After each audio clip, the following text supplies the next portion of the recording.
আসসালামু আলাইকুম। এইচএসসি 2024 সালে পরীক্ষার্থীরা, আশা করি তোমরা প্রত্যেকেই ভালো আছো। তোমরা কিন্তু ইতিমধ্যে জেনে গেছো যে তোমাদের রেজাল্টটা কিভাবে প্রকাশিত করা হবে। এখন আবার তোমাদের মনে একটি প্রশ্ন যে ভাইয়া অটোপাস তো দিবে, এটাকে অটোপাসই বলে তাই না?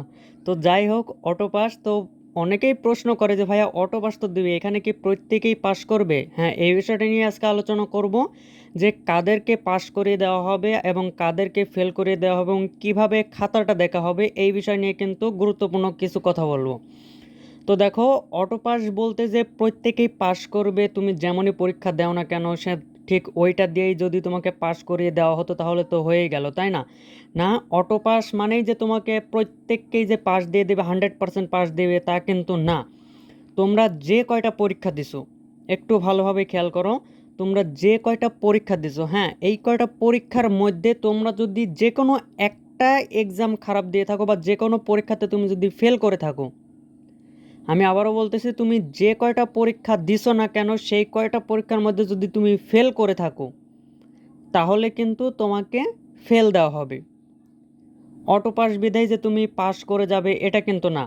তুমি যদি এই কয়টা পরীক্ষাতে, এখন আবার বলতে পারো যে ভাইয়া প্রশ্নপত্র বা তোমাদের যে খাতাটা ছিল, তোমরা যে পরীক্ষাটা দিছিলে সেই খাতাটা তো পুড়ে গেছে। অনেকে বলে যে ভাইয়া খাতাটা তো পুড়ে গেছে, তো এখন কি করব?